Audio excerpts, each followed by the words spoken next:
वर्णिवेशरमणीयदर्शनं मन्दहासरुचिराननाम्बुजं पूजितं सुरनरोत्तमेर्मुदा धर्मनन्दनमहं विचिन्तये।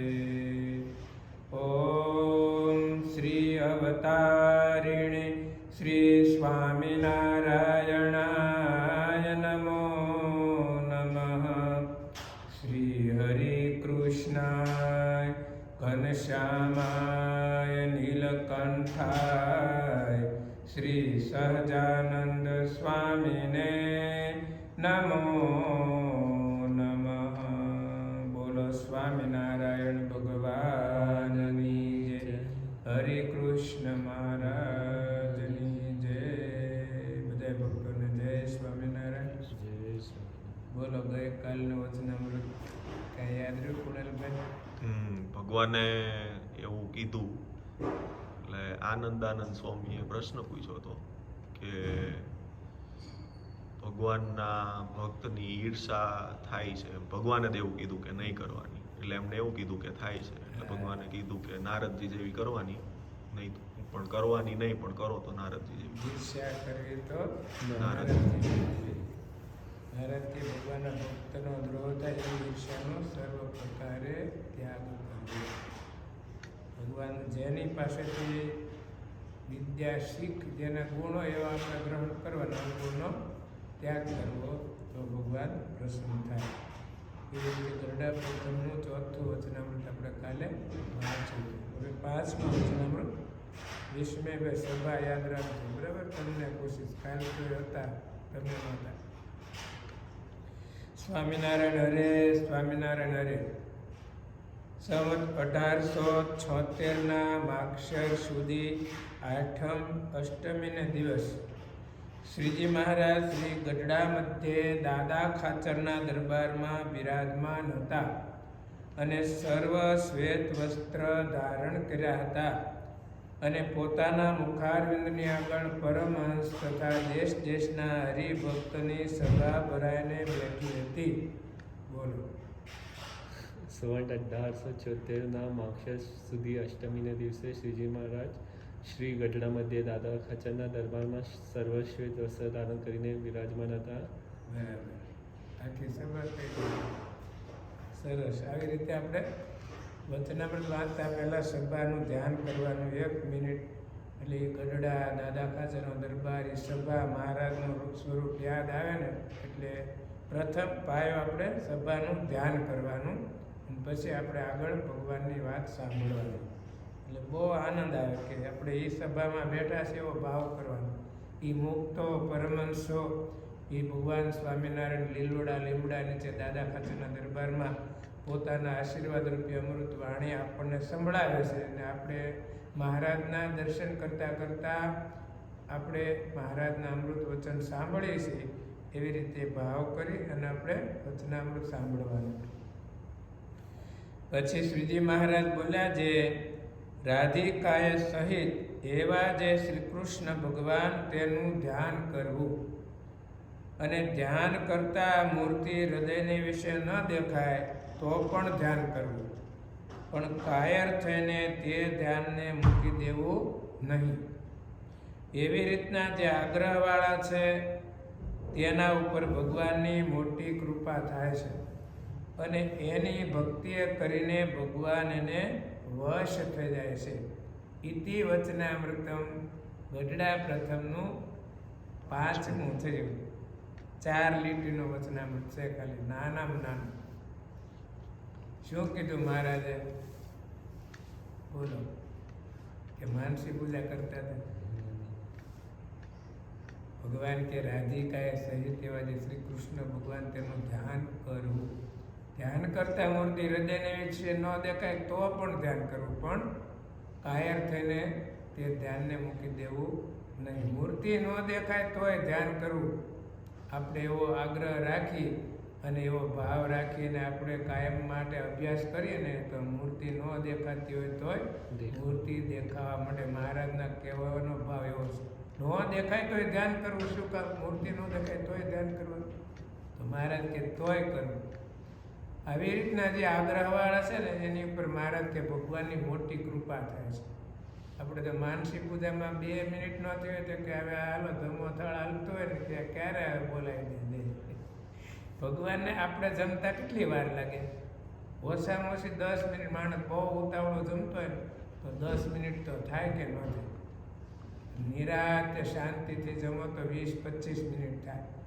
બહુ ઝડપથી તમે 10 ભગવાનને કમસે કમ 10 મિનિટ તો થાળ જમતા થાય કે ન થાય? આપણે 2 મિનિટમાં પૂરું કરી દઈએ એમ ન હાલે ને. એટલે આ ભગવાનને શાંતિથી જમવા દેવાના, ભગવાનનું ધ્યાન કરવાનું.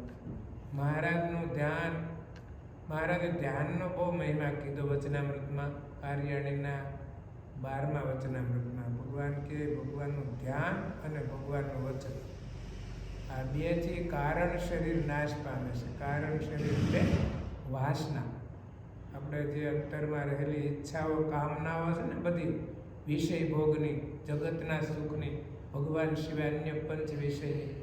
તો મહારાજ કે ભગવાનનું વચન એટલે ભગવાને કરેલી આજ્ઞા,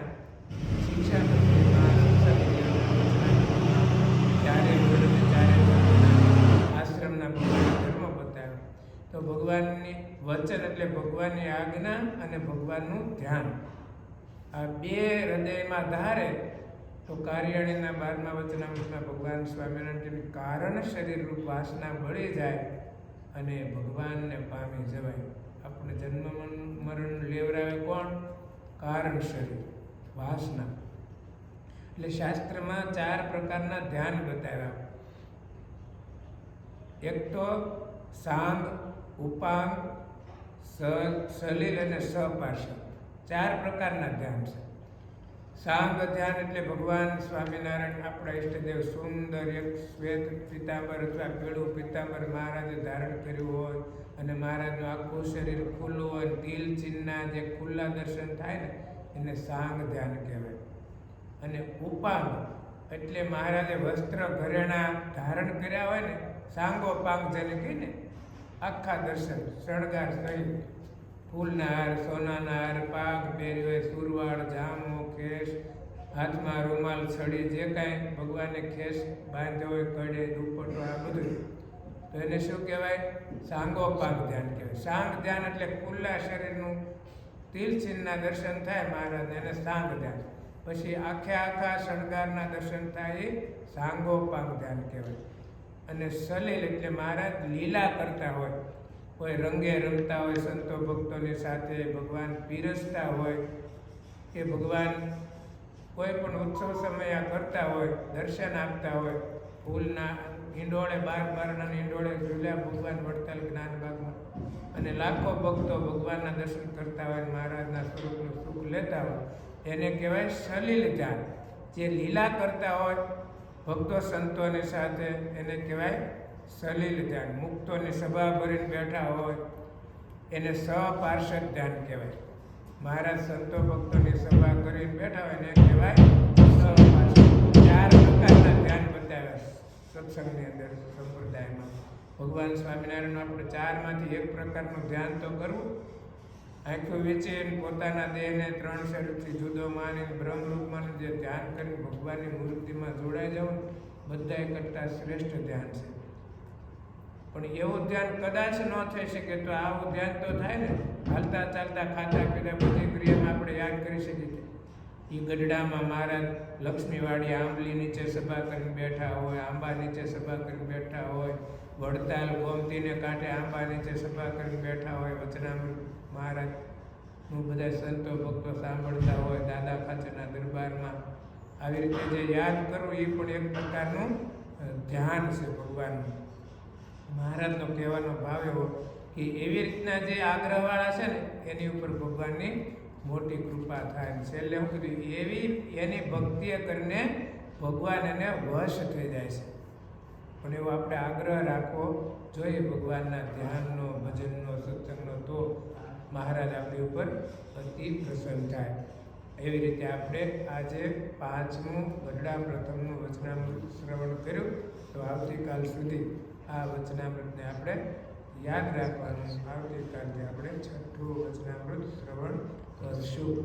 સહજાનંદ સ્વામી મહારાજની જય. શ્રીપતિમ શ્રીધરમ સર્વદેવેશ્વરમ ભક્તિધર્મમાત્મજમ શ્રી વાસુદેવમ હરિ માધવમ કેશવમ કામદમ કારણમ શ્રી સ્વામિનારાયણમ નીલકંઠમ ભજે. સહજાનંદ સ્વામી મહારાજ